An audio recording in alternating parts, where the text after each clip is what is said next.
दोस्तों, चैनल को सब्सक्राइब करें डिजिटल सेवा, सरकारी योजना और छात्रों के लिए ऑनलाइन फॉर्म जैसे जानकारी के लिए। फ्रेंड्स, आपका स्वागत है राकेश जी टेक में। आज मैं आपको बताऊंगा कैसे जमीन का जो सर्वे हो रहा है उसमें कौन कौन सी कागजात में रेक्टिफाई किया गया, मतलब बदलाव किया गया और नए कागजात कौन कौन सी लगेगी। यदि आप पुराने वीडियो को देख रहे हो तो फिर आपको समझ में नहीं आएगा, ठीक है। आपको नया वीडियो देखना पड़ेगा, जो अप टू डेट वीडियो है वो आपको देखना होगा। नंबर 1 जो है कि आपके पास में जो भी है, यहाँ पर मैंने आपको बताया है नियम बदल गए हैं। आवश्यक 7 कागज हैं जो आपको दिखाना होगा, जो आपके पास में जरूरी होना चाहिए, ठीक है। तो मैं आपको ये बताना चाहता हूं, इसमें हम लोग ज्यादा वीडियो लंबा नहीं करेंगे। यदि वीडियो लंबी हो जाए तो ये वीडियो को कंप्लीट रूप से देखिए, आपका पूरा का पूरा क्लियर हो जाएगा क्या करना पड़ेगा क्या नहीं करना पड़ेगा। यदि आप इस वीडियो को कंप्लीट नहीं देखते हैं तो आप दूसरे वीडियो को देखिए, कोई बात नहीं, आप सीखिए, वहां से समझिए, फिर आप उसके हिसाब से कीजिए। लेकिन मैं आपसे दावा करता हूं 110% यदि आप इस वीडियो को देख लेते हैं तो आपको सारी वो जानकारी मिल जाती है जो आपको दूसरे वीडियो में नहीं मिलती है। तो सबसे पहले बात मैं आपको समझा दूं इसमें कि इसमें कौन कौन सी डॉक्यूमेंट्स है। जो आपको 7 डॉक्यूमेंट्स है जो बहुत इंपॉर्टेंट वो आपको लगने वाली है। इसके बाद 5 ऐसे डॉक्यूमेंट्स है जो अनावश्यक है, मतलब वो भी पहले मांगा जा रहा था लेकिन वो अभी रिक्वायर्ड नहीं है, गवर्नमेंट ने कहा कि वो अब जरूरत नहीं है, ठीक है। तो इतना सा मैंने आपको क्लियर कर दिया। अब मैं ये भी क्लियर करना चाहता हूं, यदि आप हमारे चैनल पर नए हो तो हमारे चैनल को जरूर सब्सक्राइब कर देना।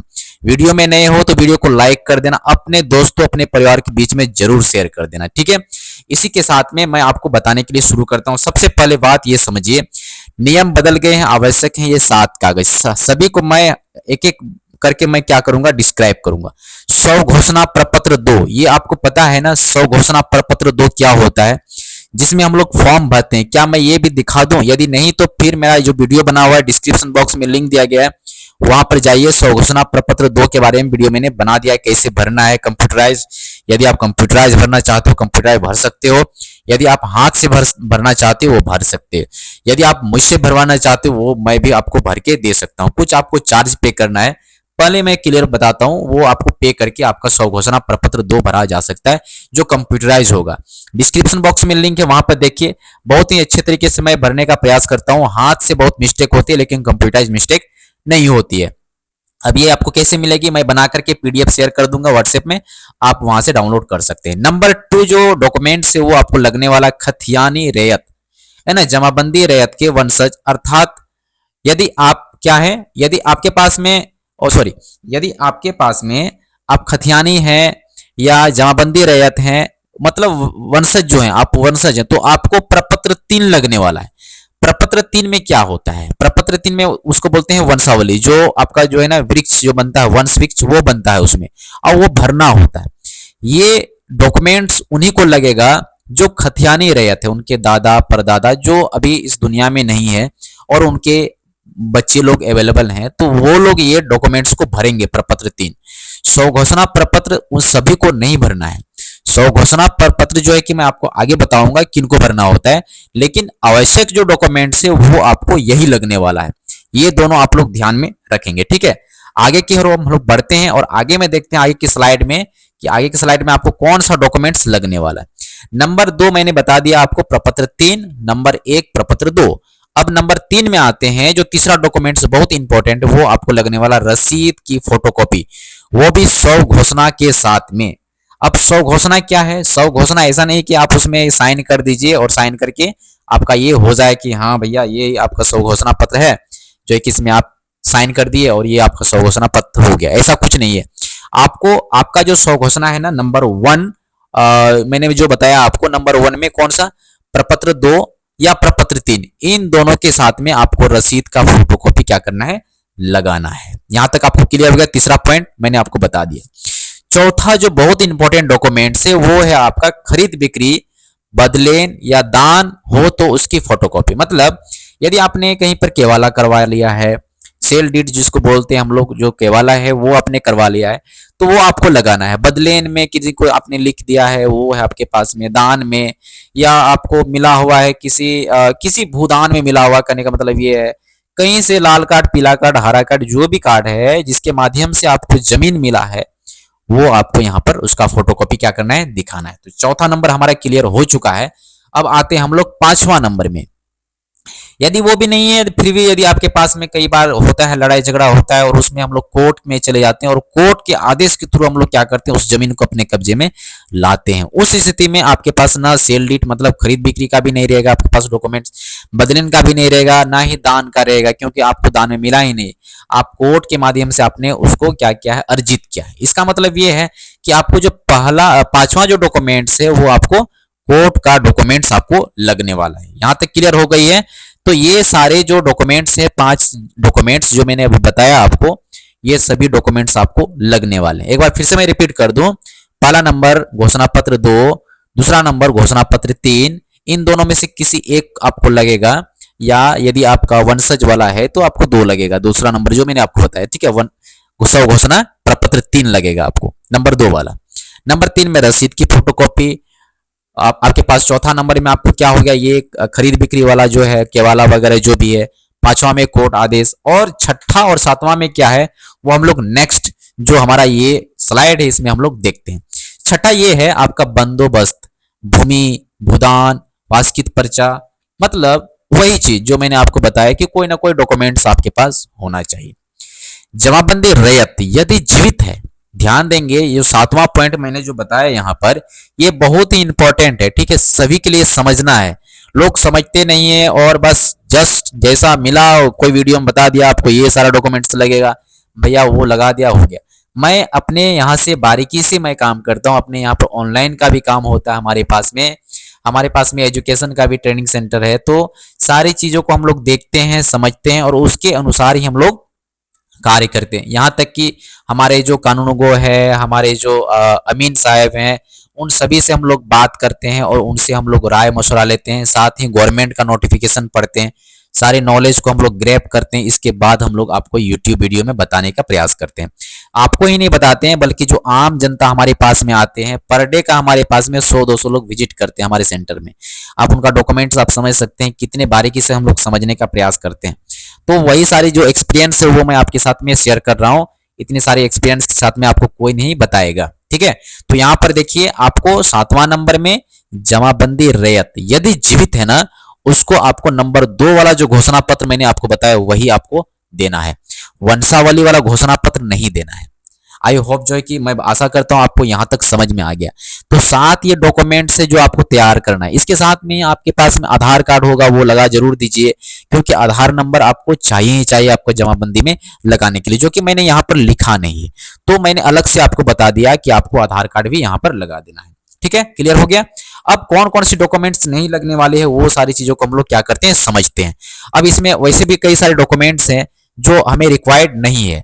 अब कई लोग क्या बोलते हैं कि हम कौन कौन सारा डॉक्यूमेंट्स है आप वो मुझे बता दीजिए, जो है कि हम लोग उसको मतलब हटा दिया करेंगे, हम लोग उसकी रिक्वायर्ड नहीं है तो हम लोग क्यों उसको तैयार करेंगे ना। तो ये सारी चीजें होती है। अब फ्रेंड्स हम लोग देखते हैं नेक्स्ट में वो कौन सा ऐसा डॉक्यूमेंट्स है जो हमको रिक्वायर्ड है ही नहीं, लेकिन उसका ढोल पीटा जा रहा है कि आपको ये भी लगने वाला है, आपको ये भी देने वाला है, तो कंफ्यूजन बना रहेगा। ये 7 डॉक्यूमेंट्स आप तैयार कर लीजिए, साथ में आधार कार्ड आप रेडी कर लीजिए, ठीक है। तो ये सारे डॉक्यूमेंट्स 7 डॉक्यूमेंट्स बहुत बहुत इंपॉर्टेंट है। इसके अलावा 5 ऐसे मतलब बेफालतू का डॉक्यूमेंट्स है जो आपको चाहिए लेकिन वो नहीं भी चाहिए, है ना। तो वो डॉक्यूमेंट्स गवर्नमेंट ने इधर से बताया है, जमीन सर्वे में नहीं लगने वाले नए कागजात। तो कौन कौन सारे कागजात हैं जो नहीं लगने वाली है, जो आपको समझ में आपको आना चाहिए, ठीक है। ये देखिए ये सारी चीजें हैं। नंबर 1 में प्रपत्र 3 में जो कार्यपालक, दंडाधिकारी, नोटरी पब्लिक के समक्ष शपथ करने की आवश्यकता नहीं है। कई बार ना पिछले टाइम में नोटरी पब्लिक से बना के लाइए, आप वहां से जाइए अपना वो वंशावली में दस्तखत करवा लीजिए, है ना। दंडाधिकारी, कार्यपालक उनके पास जाइए, तो वो कभी मिलते थे कभी नहीं मिलते थे। ऐसे स्थिति में आपके कार्य को स्थगित मतलब आपके कार्य बहुत स्लो होती थी, वो लेट हो जाती थी। इसी वजह से ये सारी चीजों को हटा दिया गया है कि आपको प्रपत्र 3 में जो वंशावली बनाते हैं उसमें इन लोगों की जरूरत नहीं है, ना ही दंडाधिकारी की रिक्वायरमेंट है, ना ही नोटरी पब्लिक के पास में जाना है। आपको कोई स्टाम्प में कोई साइन वाइन नहीं कराना है। यहां तक आपको क्लियर हो गया।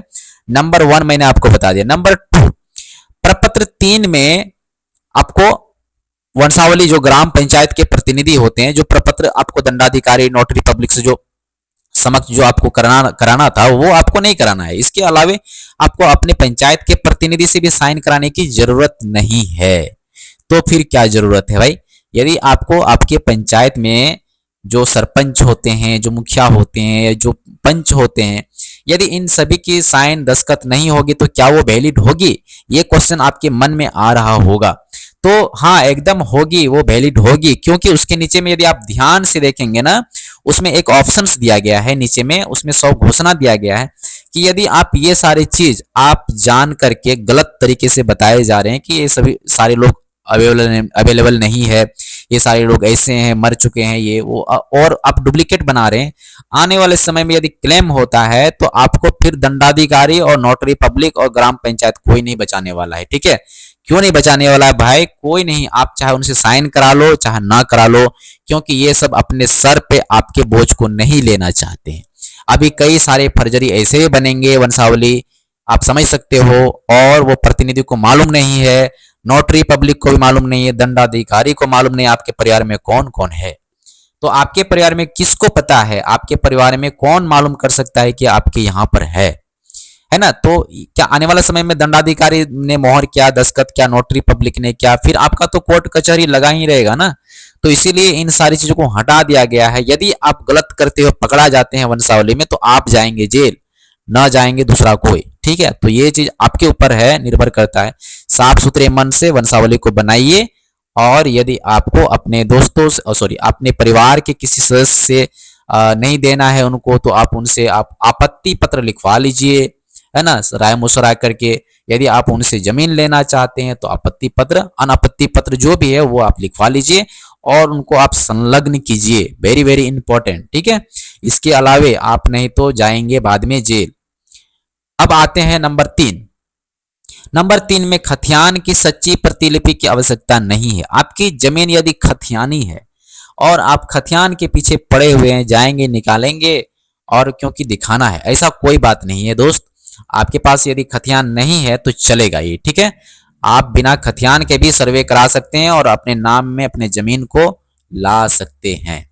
आगे देखते हैं नंबर 4 में, किश्तवार जमीन सर्वे करते समय भूमि में रहना जरूरी नहीं। मतलब जब आप ऑनलाइन कर लोगे, यदि आपको ऑनलाइन कराना है, मैं याद दिला दूं तो आप मुझसे कांटेक्ट करो व्हाट्सएप के माध्यम से, मैं आपका ऑनलाइन कर दिया करूंगा। ठीक है, थोड़ी मोड़ी फीस होती है जो हमारे स्टाफ वगैरह चार्ज करते हैं, जो हमारे यहाँ वर्क करते हैं वो तो लेंगे ही लेंगे।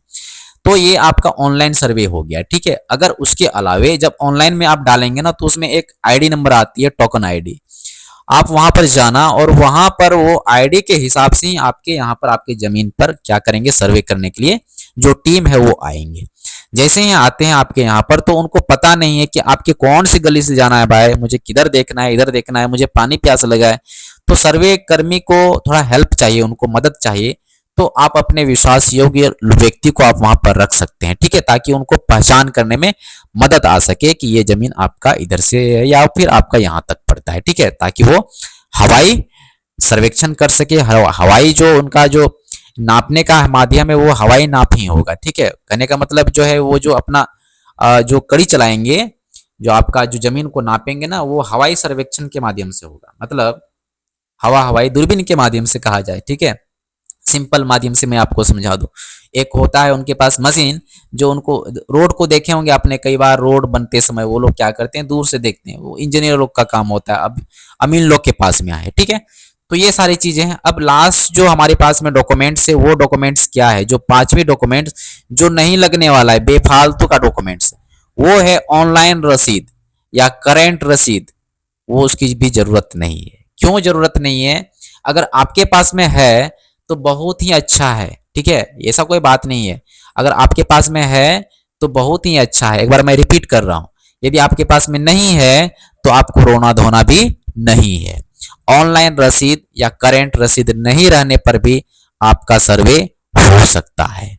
यहां तक आपको क्लियर कर दिया। फिर भी कोई डाउट है आपके मन में, आप मुझसे संपर्क करना चाहते हो, कमेंट बॉक्स में आप मुझे कमेंट करो। मेरा नंबर दिया गया है, एक बार फिर से मैं रिपीट करता हूं, मेरा नंबर 9162946491। ठीक है, तो 91 आगे भी, 91 पीछे भी, 9162946491, ये हमारा नंबर है। एक नंबर और है यदि आप नोट करना चाहते हैं, यदि हिंदी में बता दूं, 91 62 94 94 91, यही मेरा नंबर है, कांटेक्ट कर लीजिए।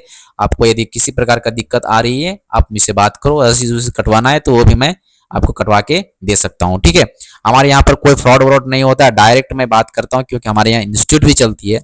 इसी वजह से हमारा काम होता है कि लोगों को सेवा देना, और यदि आप भी घर बैठे सेवा लेना चाहते हो तो आपको भी मैं सेवा दे सकता हूँ। ठीक है, उम्मीद है यहाँ तक आपको क्लियर हो चुका है, और फिर भी कहीं दिक्कत हो रही नहीं आपको, मुझसे जरूर कांटेक्ट करना। तो मिलते हैं हम लोग नेक्स्ट ट्यूटोरियल वीडियो में, तब तक के लिए बाय। एक बार फिर से हमारे चैनल पर नए हो तो चैनल को जरूर सब्सक्राइब करते हुए जाना है। Thank you so much.